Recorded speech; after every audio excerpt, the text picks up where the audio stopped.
Nesta segunda parte da análise do livro A Cabeça de Steve Jobs, escrito por Leanne Decaine, vou fazer um novo aprofundamento das informações contidas neste livro e desmistificar suas principais controvérsias, bem como esclarecer alguns pontos não bem escritos por erro de escrita editorial. Então vamos lá. Prometo que serei bem direto e objetivo. Em determinada passagem do livro, quando aponta que a Apple sempre buscou a mais alta qualidade nos seus produtos a todo custo, o autor sustenta tal informação com um sucessivo relato de fatos pautados numa rigorosa e fria seleção de pessoas, numa exigência brutal na perseguição de um produto de alta qualidade e grande comercialização mercadológica, antecedida de uma pesquisa de consumo probabilística de pouca margem de erro e de um pesado investimento publicitário, difundido com eficazes e criativas estratégias de marketing e de vendas. Outro detalhe que chama a atenção é o fato de que o Steve Jobs não trabalhava com equipes muito grandes, além do que seus tentáculos de monitoramento não pudessem abranger. Contudo, quando o livro aponta que a pequena equipe, entre aspas, de Steve Jobs era composta de até 100 profissionais, ela esquece de lembrar que está falando de uma mega empresa, com protocolos de conduta que inclusive monitora a vida íntima pessoal dos funcionários envolvidos em produtos secretos antes de serem lançados para que as informações não cheguem aos concorrentes antes da hora do lançamento, para evitar plágios e até o surgimento de produtos mais aprimorados do que os que serão lançados. Em certa passagem, o autor aponta que equipes grandes demais eram uma preocupação de Steve Jobs para que elas não se tornassem inadministráveis. Contudo, em seguida narra uma sucessão de fatos no qual o próprio Jobs assediava vários dos funcionários dentro de elevadores e até publicamente na frente de outros trabalhadores, exigindo mais produtividade, discrição e confidencialidade com as informações obtidas em decorrência do cargo que ocupavam, além de constantes ameaças de demissão, em virtude do descumprimento de resultados insatisfatórios ou insuficientes no atingimento de metas pré-estabelecidas por Jobs. Em dado momento do livro, o autor faz um relato de que Jobs é gerenciador de índole democrática que estimula o debate entre as ideias e que amplia espaços para novas ideias e pensamentos contraditórios ao que é inicialmente vislumbrado e pré-concebido.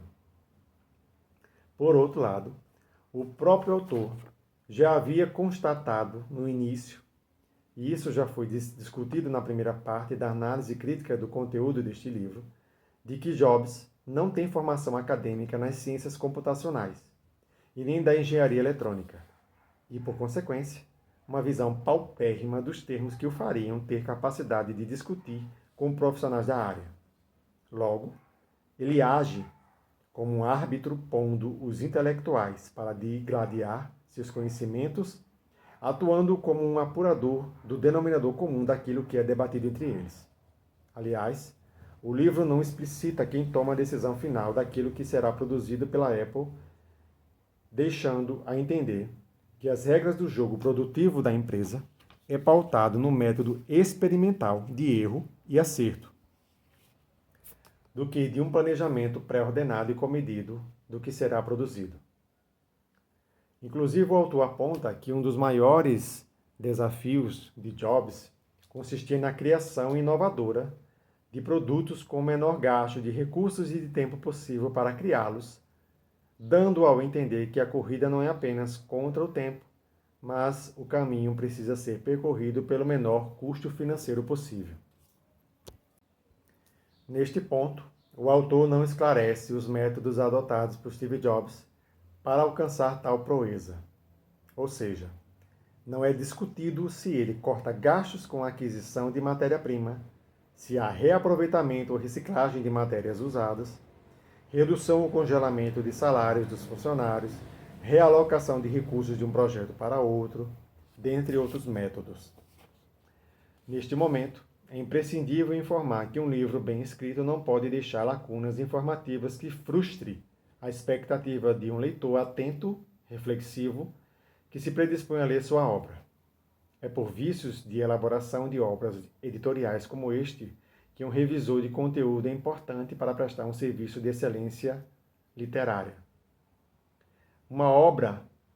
bem escrita não pode deixar lacunas informativas, a ponto de deixar o leitor contrariado a buscar informações em outras fontes. Além disso, mesmo que o livro seja uma trilogia sequencial de outras obras que serão lançadas, o autor tem que ter a obrigação de apontar que as informações pendentes,